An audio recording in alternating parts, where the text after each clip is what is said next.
was a really long and totally unnecessary intro. Shout out to Dabova Musical Instruments for that awesome green acoustic guitar. I did do some mixing, a little mixing in GarageBand for those electric effects, but I digress. I'm just having fun with those musical intros. Don't mean to offend anyone, and I really respect real musicians who pour their heart and soul into this craft. When you look on YouTube of covers of songs, it's amazing the talent out there of all these musicians that are actually really, really good, unlike me who's joking around. But anyway, I just wanted to give you guys a quick update on my current training as well as my 2019 race schedule, tentatively planned. Tentatively because, you know, you're always looking at races and trying to sign up ahead of time and plan things ahead of time, but at the same time you could get injured, you could get sick, things could change, financial situations change, travel, plane tickets, cost, hotel reservations, Airbnb reservations, things like that. If you're feeling really good, maybe you jump in an extra race. So it's always subject to change. It's really hard to plan out a full 12 months ahead of you and say, oh yeah, I'm going to do this race, this race, and this race. That being said, I've committed to some really big and competitive races that I'm really excited to share with you guys now finally.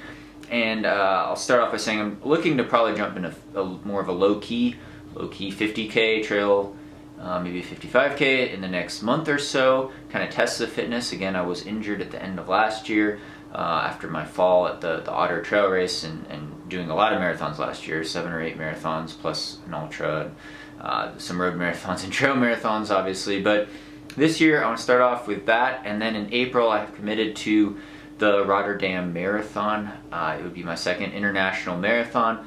I want to run fast. It's part of the build-up for the next race after that, which is Comrades. But for Rotterdam, yeah, I'd love to get another OTQ. It would be my third OTQ. In the US, we call it the Olympic Trials qualifying time. You have to run under 2:19 to qualify for the selection race, which will be held in Atlanta in 2020. It's a huge honor to be there. Roughly 100, maybe 120, maybe 140 guys will be on the line about who could run that fast. But you know, being at the trials, huge goal of mine, always in running. I qualified in 2008, or it was 2007 actually, 2012. Of course, I missed by 12 seconds in 2016 with that 2:19.12 at Boston in 2015. So kind of a goal I've been chasing, part of the any service, any distancing. But I also think the periodization of training, the speed work, the running on flat roads and some track work in the winter, especially here in Boulder when the trails are icy and I don't do mountain stuff and ski, is really good, and it's a good mix of training. It's fun to revisit those road running routes, but more importantly, it's a build-up for Comrades, which it isn't up here. And I posted an Instagram post on this the other day, at Canaday on Instagram. You know, the history of Comrades, over a 90-year history. Obviously, a lot of prize money on the line, right? R500,000 for the winner.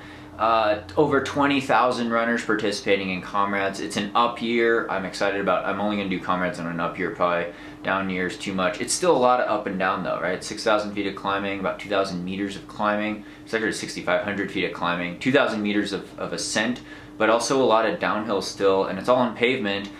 So super excited about that. 55-mile race, about 89 kilometers, and best competition in the world, most competitive ultra, and a really big prize money purse.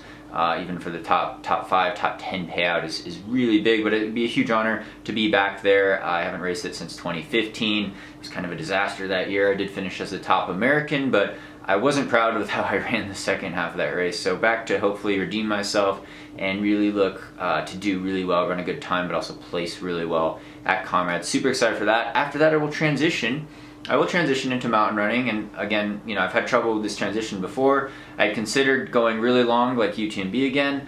I do want to do UTMB in Western States and a lot of 100-milers later on in my career. I actually didn't. I was 1 point short of being qualified for UTMB for this year, so I'm just not going to do it.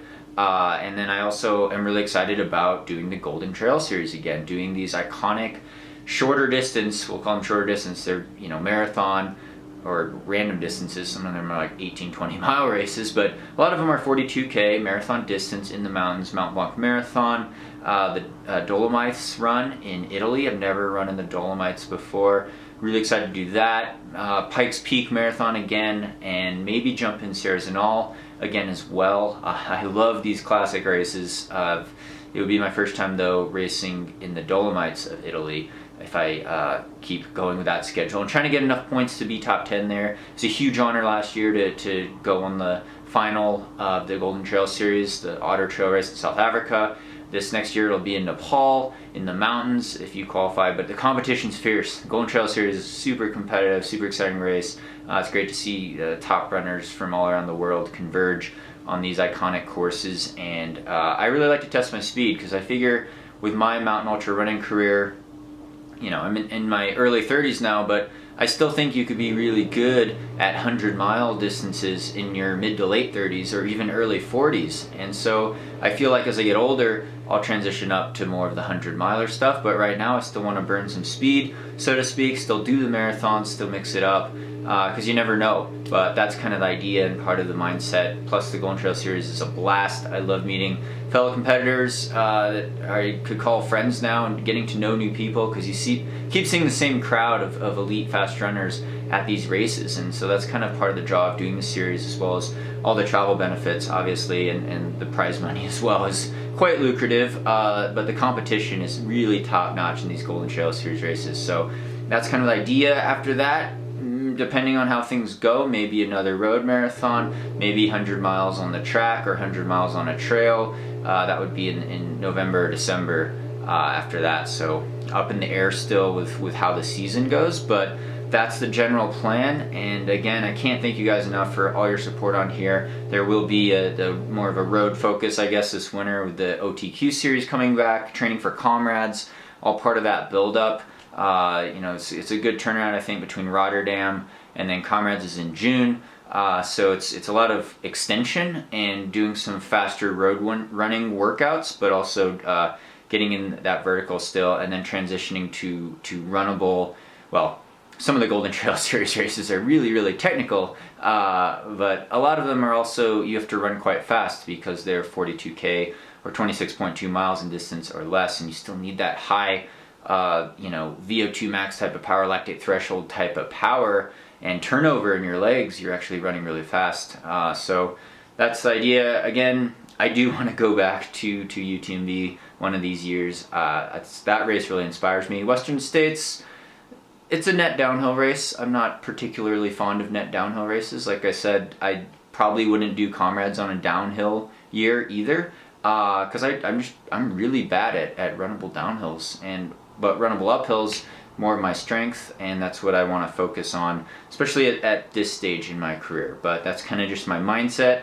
Been ramping up my training, feeling pretty good. Trying to run 115 miles this week. Actually, I'm about to go out in the pretty cold and dark. It's probably below freezing out there in Boulder here. It snowed yesterday.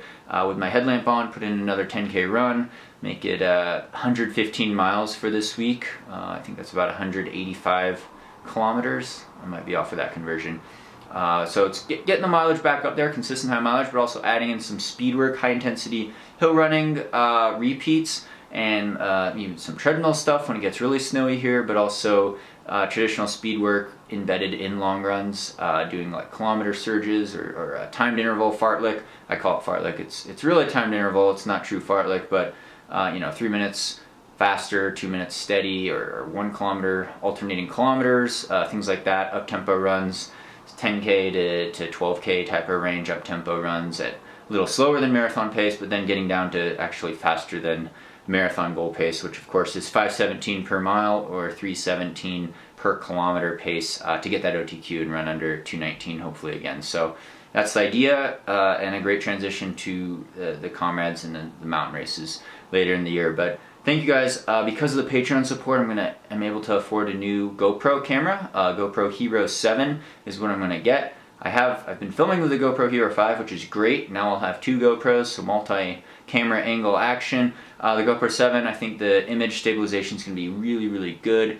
It shoots really great video quality and nice and portable. I'm going to get an external audio converter jack thing, so I could, if it's really windy and I'm vlogging on a mountain adventures, stuff like that, the wind noise won't muffle out my voice as much. So that's the idea, and thanks to the Patreon supporters for really making this possible. You could check out the Patreon page. There's exclusive content on there, as well as prize giveaways at a certain level, things like that. Thank you guys for subscribing on here, for checking out these videos. Thumbs up if you like these types of videos.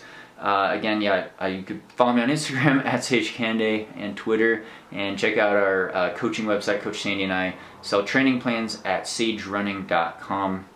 Really, thank you guys so much. It's been a dream come true, and I just want to keep this energy and this momentum going forward. Thanks to your support. Great to hear how your running's going as well. You could comment below things you've learned, races you're going to do. Hopefully I see you out there on the trails or the roads this year. Thanks for subscribing on here, and stay tuned for more videos.